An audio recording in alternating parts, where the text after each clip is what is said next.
Hello everybody, today I'm gonna play Kerbal Space Program 0.9 just came out. Kerbal Space Program went into beta and it was a big update, so I thought it was a good time to start a little series. I've played quite a bit of Kerbal Space Program before, 400-ish hours, all in vanilla, so this series will be vanilla 2, mostly at least, to explore the new things added into the game and the old things, of course. Yeah, Jep, yeah. So let's just start right away with a new game. Career.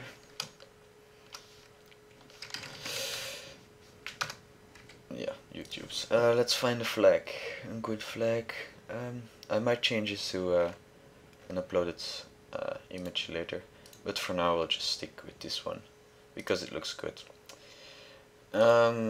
Moderate or hard? No, let's just play moderate to be on the safe side with everything. And let's go. Now the last update added upgradable buildings and several restrictions on building rockets in, say, the VAB now, or the hangar. You have to be under a certain amount of parts and tonnage to launch. Plus Kerbals got oh, wrong building. Kerbals now have special traits. Say Jeb is a pilot, Bill is an engineer, and Bob is a scientist. Which means Jeb can use stabilization, I forgot the name.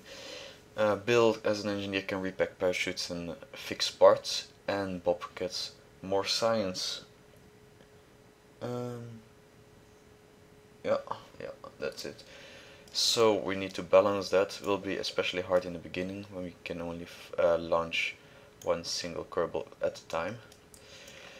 But the bonuses are good, especially for the science guy.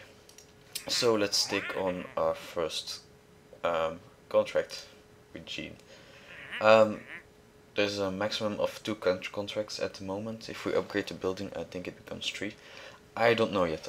I haven't yet had the chance to upgrade any buildings since 2 days ago the update came out, and then I played another career.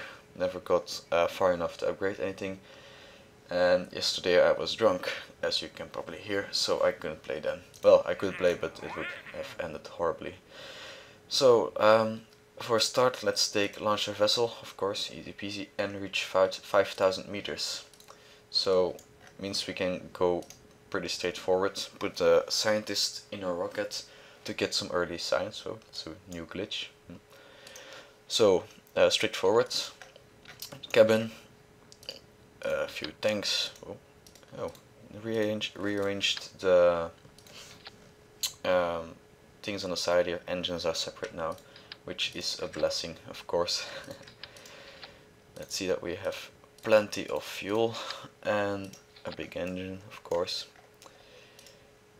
and some improvised landing legs to, well, preserve our engine, because I think they're pretty expensive. Let's see, how much does it cost? 850.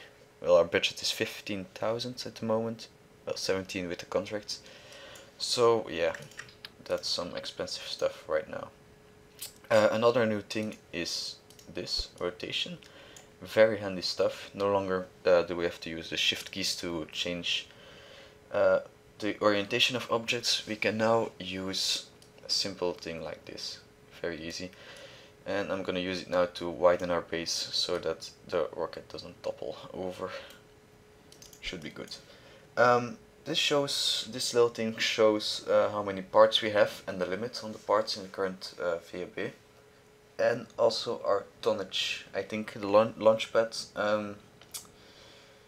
can only support an amount of tonnage, so if you wanna upgrade that, you have to upgrade the launch pad, I think. I'm not 100% sure on that yet. And a nice little parachute, and that should do it, I think. We don't have any signs yet.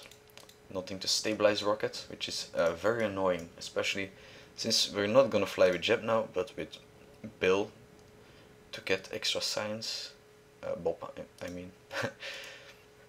So yeah, I'm not gonna steer. I'm just gonna fire up, reach 5,000 meters, kill the engine, and drop down, so we can save a bit of money on fuel too.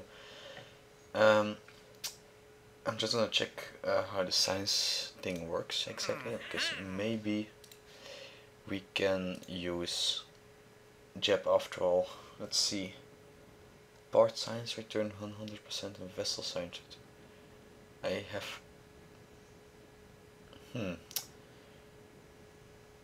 I have absolutely no idea whether or not it's helpful, since we don't have any scientific experiments on board. Well, let's stick with Jeb then, just to be on the safe side, because I don't think we get extra science from just, well, reaching heights and stuff like that. Though I might be wasting some here. Well, it doesn't matter anyway. We'll make it. We'll survive, I guess. I saw on Reddit somebody do, I don't know how he did it, but using this rotation device he managed to get rid of this stupid little gap here. I'm trying to get it in the image. This little gap right here. Pretty annoying, but yeah, not much to do about that. So let's fix the staging and give our craft a name.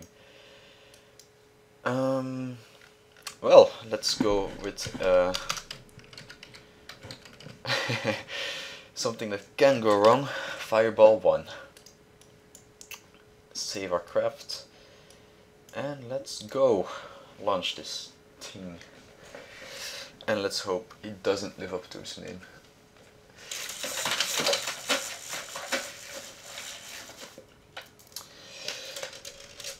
So here we are on a new launch pad.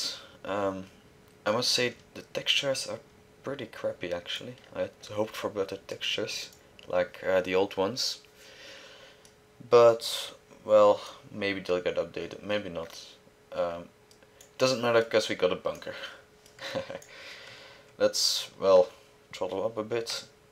Put our SAS on. That's what I meant with the stability control. Only the pilot can use it at this point. I don't know if it stays that way all the time or not, but at this point only the pilot can use it.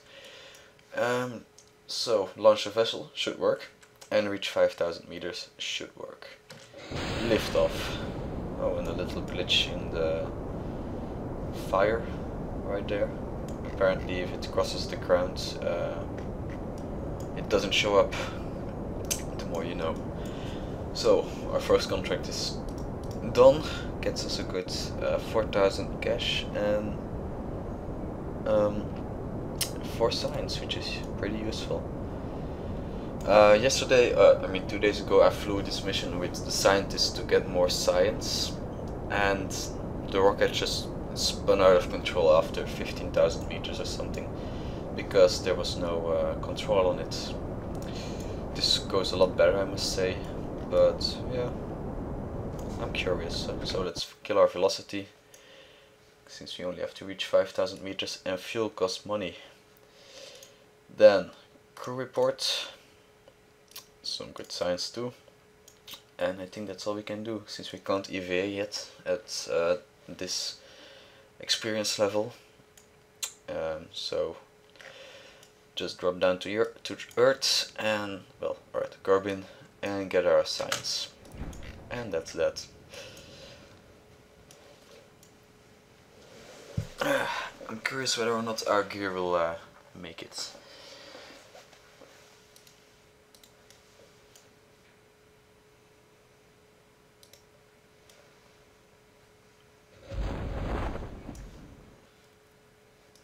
And we have touchdown, almost at exact same spot we lifted off.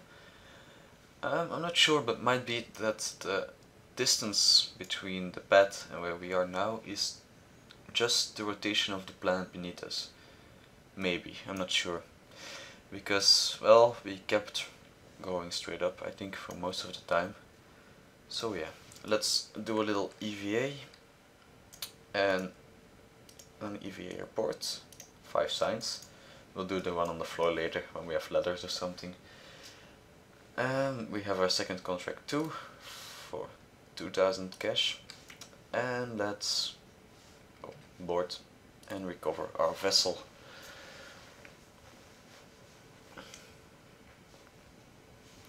So 16 signs total, which is pretty good.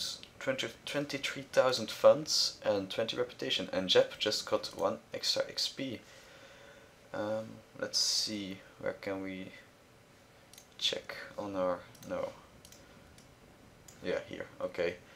So, oh, it says how many flights there were, I didn't know that.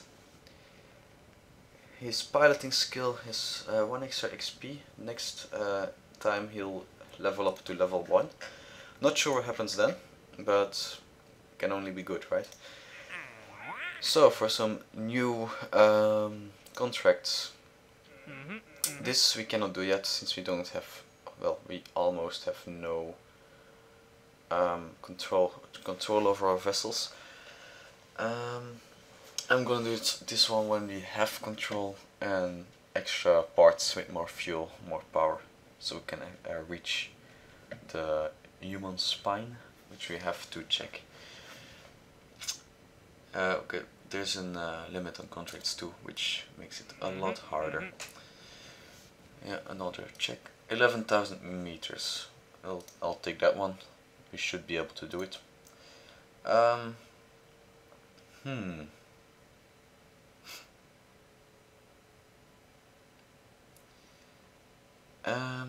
not sure whether to take this one or the other.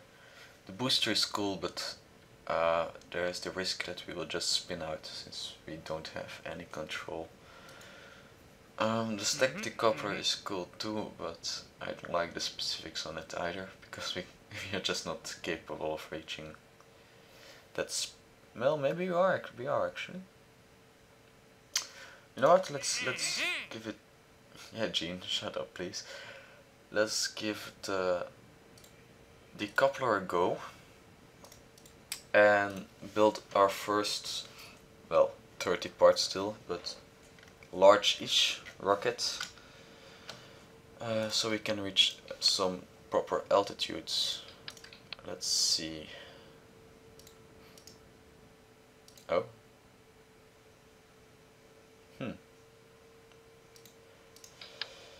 Okay, let's try to do it this way then. Well, let's do 2 since we have a part limit. Let's go for 2 stacks. And that should work. Let's see. Oh, we've got plenty left. So our contract says reach 11,000 meter and test the stack decoupler. Doubting a bit. I think I'm just gonna go like this to save on a bit of money for now, and place the stack decoupler in some stupid spot where we can just dump it. Maybe can we reach? I'm not sure. Well, this should work, I think. Some extra fuel attached like this, and our landing gear. Well, we reached our maximum tonnage, which sucks a bit. So let's take out one of those tanks and try it like that. Yeah, plenty of things left now. And let's hope we don't. Yeah, we do. 35 parts, that's too much. Okay.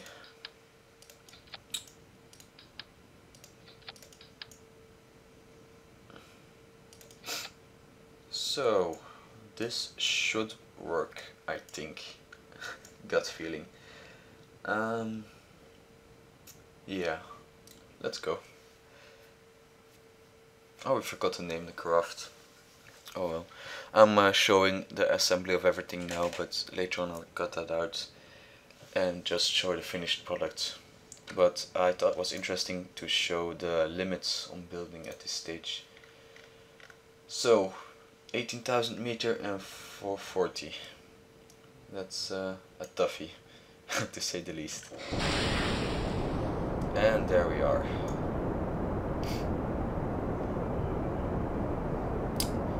Looking at my fuel consumption now, we will not be making our goal, I think. But we might reach 11,000 meters, which is the most important one right now.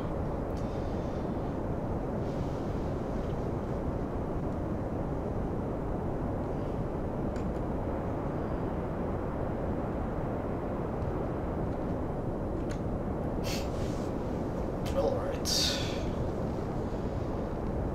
Jeb is holding the whole thing steady with a little reaction wheel provided in the command pod, which is quite a feat in itself. Yeah, this is not gonna happen. We're gonna run out of fuel at maybe 10,000 meters tops, and then we'll have to decouple. And well, I'm thinking to just deploy the parachutes when we reach 11,000 meters, if we even reach 11,000 meters, so we can save up on some cash for the rest of the rockets. Yup, that's the way it's gonna happen. Holy shit! Oh wow! I underestimated that one. Alright. This was a bit of a waste of money, to be honest, but we reached one. We accomplished one of the contracts at least. So there's that. I'm just seeing how high we can take this one. Yeah, I think we'll be capable of reaching maybe 40,000 with the second stage. I think, since we're reaching the thin part of the air right now. So parachutes out and let's drop down again. I always wondered what these things were. Reefs maybe? Looks pretty cool. Maybe we can make a boat or a submarine in the future to check that out. And we're almost there. Parachute deployed. And we're going at a steady 12 meters per second, which should be fine. And touchdown! Oh, holy shit! That, oh fuck, that didn't go well. Well, minimal damage, I guess. We lost only one tank. Looking at where we landed, compared to where we landed last time, I think it's indeed the rotation of the Earth, well, of Kerbal beneath us, that does this. And I'm noticing some visual glitches in the new model. The models aren't what I had hoped for them to be, honestly. So, recovery, it's only the capsule I think now, yeah. 0.8 signs. Oh, I forgot to do, oh no, I forgot to do the whole science thing. And I forgot to buy new parts. Wow, I'm really not on point right now, to be honest. Hungover as fuck, as they call it. And looks like we did recover the whole ship. So that's good. Well, let's get our new parts.